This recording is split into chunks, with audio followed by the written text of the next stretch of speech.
Hello বন্ধুরা, তোমরা কেমন আছো? আশা করি সকলে ভালো আছো। আমিও ভীষণ ভালো আছি। আজ আবার একটা নতুন ভিডিও নিয়ে তোমাদের সাথে চলে এসেছি। আজ হচ্ছে আমাদের পাশের বাড়ির ফলহারিণী কালী পুজো, সেই ভিডিওই তোমাদের সাথে শেয়ার করবো। পুরো ভিডিওটা তোমরা স্কিপ না করে দেখতে থাকো। আর এটা হচ্ছে আমার বোন হয়। আমার বোনকে আর আমাকে কেমন লাগছে অবশ্যই তোমরা কমেন্ট করে জানিও। আর পুরো ভিডিওটা তোমরা স্কিপ না করে দেখতে থাকো। আর প্যান্ডেলটা দেখো কত সুন্দরভাবে সাজানো হয়েছে।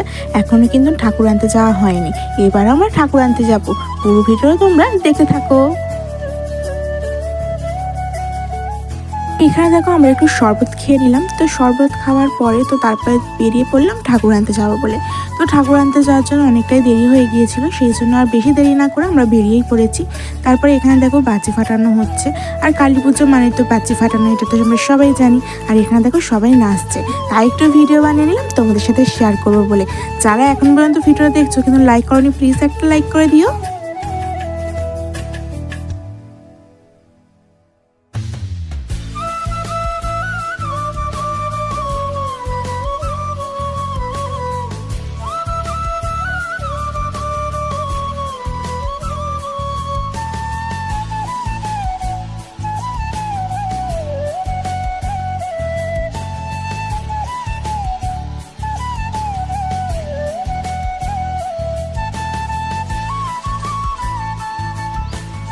আর অনেক দিন পর আমরা সবাই মিলে এরকমভাবে নাচতে নাচতে ঠাকুর আনতে যাচ্ছিলাম, তো খুব মজা হচ্ছিল।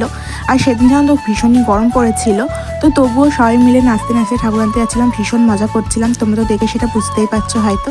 চলো বেশি কথা বলবো না, তোমরা ভিডিওটা দেখতে থাকো।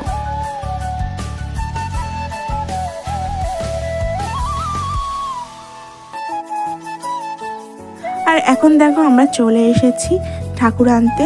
আর মায়ের মুখটা দেখো কতটা মিষ্টি, যেন মনে হচ্ছে একটা বাচ্চা মেয়ে। তো তারপরে এখানে যখন ঠাকুর আনতে এসেছিলাম, এখানে দেখলাম একটা মন্দির আছে, তো শিব ঠাকুর আছে, পাশে কিসের ঘট আমি সেটা জানি না। তো এখন দেখো ঠাকুরটাকে ফ্যানে তোলা হচ্ছে।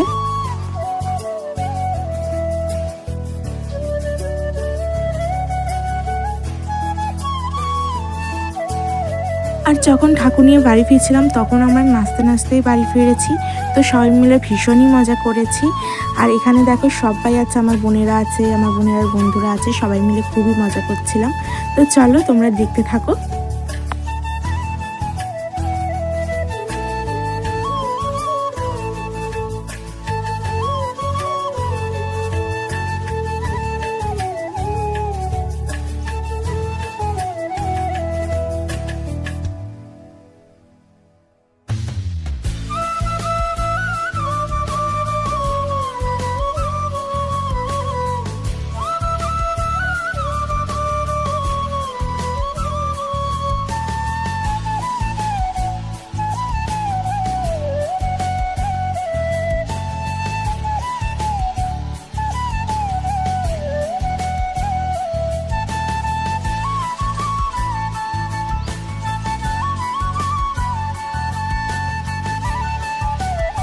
আর এখন ঠাকুর আনা হয়ে গেছে। আর এখন আমি বাড়িতে এসে দেখো এখানে ফুলের মালা আর সন্দেশ নিয়েছি মায়ের কাছে পুজো দেবো বলে।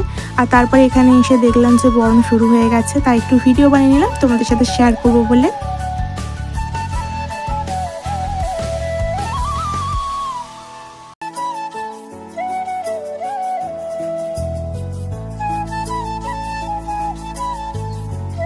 আর গরমে আমার মুখের অবস্থাটা দেখো।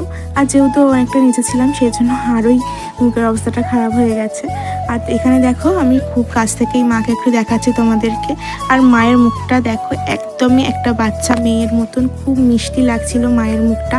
তো আমি তো চোখ ফেরাতেই পারছিলাম না, আর খুব মিষ্টি লাগছিল, তোমরাই দেখে বলো। আর এখানে বসেছিলাম মায়ের কাছে, যেন অনেকটা শান্তি লাগছিল মায়ের কাছে বসে থাকতে, যেন অনেকটা যেন মানে কি বলবো, মানে মন ভরে যাচ্ছিল মায়ের কাছে এই যে বসেছিলাম। তাই একটু ভিডিও বানিয়ে নিলাম মায়ের কাছে বসে, এটা স্মৃতি হয়ে থেকে যাবে আমার কাছে। আর তোমাদের সাথে একটু শেয়ারও করে দিলাম। আর তোমরাই বলো যে মাকে কতটা সুন্দর লাগছে আর মায়ের মুখটা কতটা মিষ্টি লাগছে, তাই না? আর অবশ্যই কমেন্টে জয় মা কালী লিখো। তো মায়ের কাছে আমি তো বসেছিলাম, তারপরে এসে দেখো এখানে আমি খেতেও বসে পড়েছি।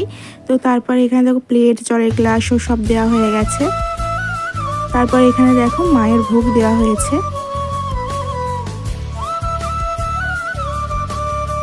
তারপর এখানে দেখো লুচি আর ছোলার ডাল, তারপর এখানে লুচি, আলুর দমও দেওয়া হয়ে গেছে। তারপর এখানে চাটনি, পাঁপড়, আর লাস্ট পাতে মিষ্টি। তো খাওয়া দাওয়া শেষ করে নিলাম, অনেকটা রাত হয়ে গেছিলো। তো তারপরে যখন বাড়ি ফিরবো তার আগে একটু মায়ের সাথে ভিডিও বানিয়ে নিলাম। আর এটা ছিল পরের দিন সকালে, তো যখন বিসর্জন করতে যাবো মাকে তার আগের মুহূর্ত এটা। তো মাকে নামানো হচ্ছে। তো এটা যেহেতু ফলহারিণী কালী পুজো, সেই জন্য অতটা মানে নিয়ম নেই যে ভোরবেলার বিসর্জন করতে হবে। এটা সকালবেলা সূর্য উঠে গেলেও কোনো অসুবিধা নেই। তো এবার মাকে বরণ করা হবে। এবার চলো, এখানে দেখো সবাই বরণ করছিল।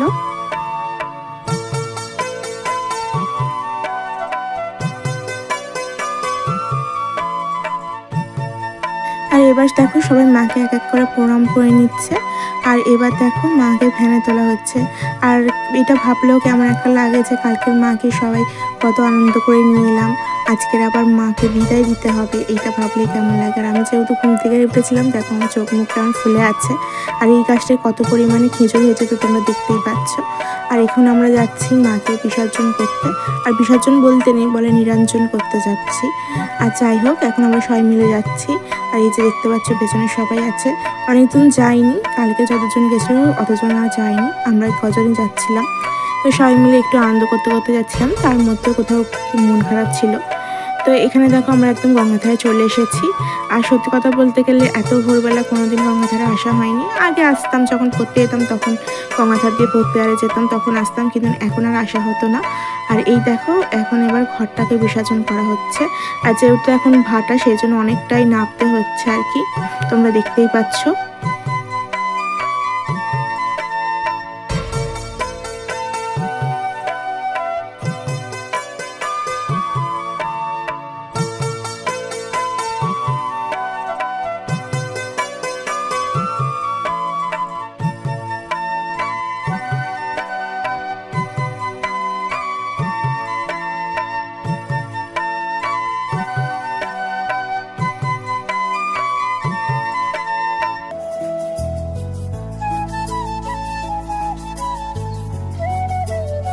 আর এখন দেখো মাকে নামানো হচ্ছে। এই কিছু ঘন্টা আগের কথা যে আমরা মাকে কত মজা করে বাড়িতে নিয়ে গেলাম, আর এখন মাকে বিদায় জানাতে হবে, ভাবলেই মনটা খারাপ হয়ে যাচ্ছে। কিন্তু কিছু করার নেই, মাকে তো বিদায় দিতেই হবে। আর মায়ের কাছে একটাই মন থেকে যাওয়া, আসছে বছর আবার এসো মা, আর সবাইকে ভালো রেখো, তুমি ভালো থেকো, এটাই মাকে জানিয়ে আজকের আমরা বিদায় দেব মাকে। আর এখানে দেখো মাকে ঘোরানো হচ্ছে। তো তারপরেই মাকে এবার আমরা বিদায় দিয়ে দেবো। তো কিছু করার নেই, তাই না? কি আর করা যাবে, যতই মন খারাপ হোক তো মাকে বিদায় জানাতেই হবে। চলো, আসছে বছর আবার হবে, এইটা ভেবেই মনকে সান্ত্বনা দেওয়া।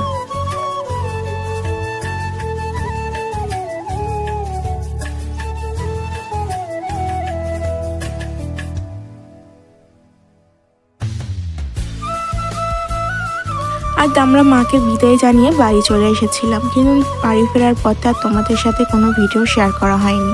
আর এটা ছিল দুপুরবেলার ভিডিও, তো আমাদের খাওয়া দাওয়ার জন্য নিমন্ত্রণ করা হয়েছিল। আর এখানে দেখো আমরা খেতে বসেও পড়েছি। আর এখানে দেখো ভাত আর নোটে শাকের চচ্চড়িও দিয়ে দিয়েছে। তারপর এখানে দিয়েছিল ডাল, আর এখানে দিয়েছিল মাছের ঝাল, আর লাস্ট পাতে ছিল চাটনি। তো খাওয়া দাওয়া শেষ করে আর এখানেই ভিডিওটা আমি শেষ করছি। ভিডিও যদি তোমাদের ভালো লেগে থাকে অবশ্যই একটা লাইক করো, কমেন্ট করে জানিও। আর পুরো ভিডিও দেখার জন্য তোমাদের সকলকে অনেক অনেক ভালোবাসা। যারা আমার চ্যানেলে নতুন অবশ্যই চ্যানেলটিকে সাবস্ক্রাইব করে আমার পাশে থেকো। তো টাটা, থ্যাঙ্কস ফর ওয়াচিং।